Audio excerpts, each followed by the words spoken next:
Have you ever noticed how the harder you chase something, the faster it runs away? This is especially true in love. We live in a world obsessed with control, convinced that if we just try harder, plan better, or say the right words, we can make someone fall for us.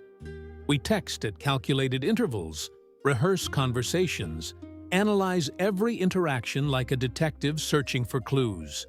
But what if this entire approach is the very thing creating the distance you fear?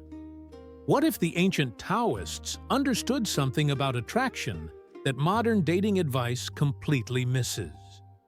There is a way to love that does not exhaust you, a way to connect that does not require force. Today, we explore Wu Wei, the art of effortless action, and discover why the river that does not push against the rocks is the one that shapes the valley. We have been taught that love requires effort, that relationships are work, that we must pursue what we desire.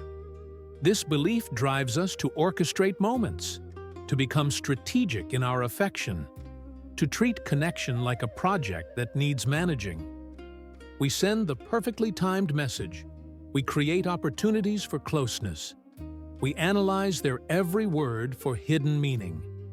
But beneath this relentless effort lies a quiet terror, the fear that if we stop trying, we will lose what we seek. This is the modern obsession with forcing connection, and it transforms love from a natural unfolding into an exhausting performance. The ancient Taoists called this misguided effort forcing the way. They spoke of Wu Wei, often translated as non-action or effortless action, but these words barely capture its essence. Wu Wei is not passivity or indifference. It is action that flows from alignment rather than anxiety, presence rather than pressure. In relationships, Wu Wei means showing up authentically without demanding a specific outcome, offering yourself without grasping at what the other person might give in return. It is the difference between a flower blooming because it must, and a flower being pried open by impatient hands. Why does trying harder create resistance? Because force always generates counterforce. When you push for intimacy, you signal that something is lacking, that the natural pace is not good enough. The other person feels this pressure, even if unconsciously, and their instinct is to pull back to restore balance. You have turned love into a negotiation, and negotiations require defenses. The more you chase, the more you communicate that you need something from them, and need is the opposite of the magnetism that draws people close. Wu Wei teaches that true attraction comes from fullness, not from emptiness seeking to be filled. There is an ancient story told by the Chinese philosopher Mencius about a farmer who grew impatient with his rice shoots. Each day, he would walk to his fields and stare at the young plants, willing them to grow faster. They seemed so small, so fragile, and he worried they would not mature in time for the harvest. The other farmers in his village tended their fields with patience, watering when needed, pulling weeds, but otherwise trusting the natural rhythm of growth. But this farmer could not bear the waiting. One morning, seized by urgency, he went to his field before dawn and began pulling each shoot upward, just a little bit, to help them along. He moved through the entire field, gently tugging each plant higher, convinced he was speeding up the process. Exhausted but satisfied, he returned home and told his family with pride about his clever solution. The next day, he rushed back to admire his work. But what he found instead was devastation. Every single shoot had withered and died.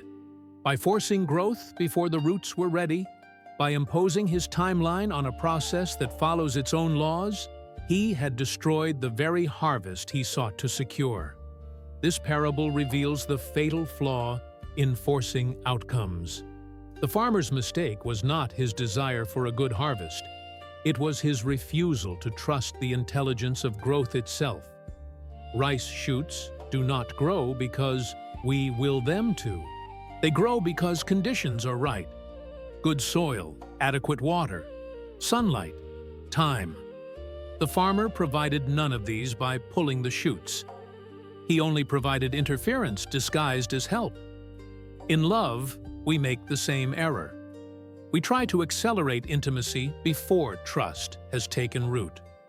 We demand commitment before connection has deepened naturally. We pull at the delicate shoots of affection and wonder why they wither in our hands. The lesson is clear. You cannot hasten what must unfold. Relationships have their own organic rhythm, their own perfect timing.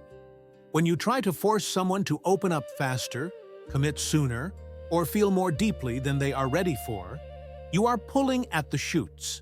You may see temporary movement, but you are damaging the foundation. Wu Wei in love means creating the right conditions, being trustworthy soil, consistent water, warm sunlight, and then stepping back to let growth happen at its own pace. How do you know if you are forcing an outcome? The signs are always present if you are willing to see them. You feel anxious when they do not respond quickly. You rehearse conversations obsessively. You find yourself trying to fix silences or engineer moments of connection. You analyze their behavior for evidence of how they feel about you. You change yourself to match what you think they want. You give with the secret expectation of receiving. If any of this sounds familiar, you are operating from force, not flow. The Taoist concept of Pu, the uncarved block, offers the antidote. Pu represents your authentic, unmodified nature, the self that exists before you start performing for approval. In relationships, Pu is the version of you that shows up without a script, without strategy, without the exhausting labor of impression management. When you operate from Pu, you are not trying to be someone worthy of love. You simply are.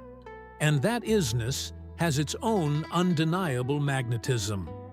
People feel the difference between someone who is trying to win them over and someone who is simply present, available, but not needy. This leads to the practice of Wu Wei, action through non-action, or acting without expectation. In practical terms, this means you do kind things not to earn affection, but because kindness flows naturally from you. You share yourself not to create obligation, but because authentic expression is its own reward. You invite without attachment to the response. You offer without keeping score. This is not strategy disguised as spirituality. It is the recognition that when you act from fullness rather than lack, from presence rather than anxiety, you become genuinely attractive instead of desperately pursuing. The paradox is that the moment you stop trying to make someone love you, you become more lovable. Why? Because you are no longer burdened by the weight of outcome. You are light, spontaneous, real. You are not performing, you are being. And being is always more magnetic than performing because it requires nothing from the other person. They can relax in your presence instead of bracing against your expectations. The old wisdom teaches a beautiful truth. Cultivate your own garden, and the butterflies will come. This is not about playing hard to get or manufactured scarcity. It is about becoming so engaged in your own growth, your own interests, your own inner cultivation, that you stop obsessing over whether someone else is noticing. When you tend your garden, when you water your passions and pull the weeds of self-doubt, when you enrich the soil of your own life with learning and creativity and presence, something shifts. You stop emanating need. You start emanating vitality. This connects to the Taoist understanding of Yin and Yang dynamics in pursuit. Yang energy is active, outward, pursuing. Yin energy is receptive, inward, magnetic. Most modern dating advice is pure Yang. Pursue, initiate, make it happen, take action. But Yang without Yin creates imbalance. The wisdom of the Tao suggests that true attraction requires both. Moments of yang expression balanced with yin receptivity. You show interest, then you create space. You reach out, then you allow them to reach back. You offer, then you receive. This dance only works when you trust the pullback as much as you trust the reach forward. Letting go of the illusion of control is perhaps the most difficult and most liberating practice in love. We want to believe that if we just do the right things, say the right words, we can determine how someone else feels. But love does not work that way. You cannot control whether someone chooses you. You cannot force chemistry, compatibility, or commitment. What you can control is showing up as your authentic self and trusting that the right connection will recognize and respond to that authenticity. Everything else is interference. When you release the need to control the outcome, you free yourself to be fully present in the process. And presence is where real connection lives. The philosopher Alan Watts spoke of what he called the backwards law. The idea that the more you pursue feeling better, the more you emphasize that you currently feel bad. In love, the backwards law means that the harder you try to make someone love you, the more you broadcast that you do not believe you are already worthy of love. You create the very lack you fear. But when you stop chasing, when you root yourself in your own wholeness, when you flow rather than force, you reverse the law. You become attractive not through effort, but through alignment. So what are the practical steps to flow in love today? First, notice when you are forcing. Catch yourself rehearsing, strategizing, anxiously checking your phone. Simply notice without judgment. Second, return to your own garden. What brings you alive independent of anyone else's attention? Do more of that. Third, practice offering without expectation. Send the message, make the invitation, express the feeling, then release attachment to the response. Fourth, create space. Do not fill every silence. Do not solve every tension. Trust the natural rhythm of closeness and distance. Fifth, remember the rice shoots. Growth cannot be forced, only supported. This path is not about giving up on love or becoming passive. It is about understanding that the river does not force itself through the canyon. Yet over time, it carves the stone.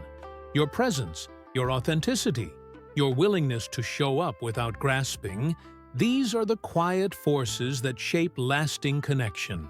When you stop trying to control love and instead learn to flow with it, you discover something extraordinary.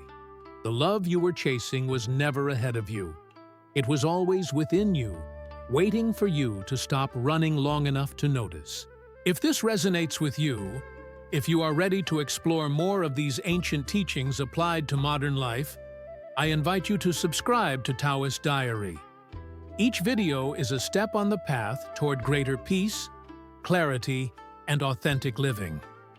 The wisdom we explore here is timeless, but your journey with it is happening right now, in this moment. What you learned today is this: you do not need to force the flower to bloom. You need only to provide the conditions and trust the intelligence of life itself. That trust, that surrender to the natural way, is the foundation of all genuine connection.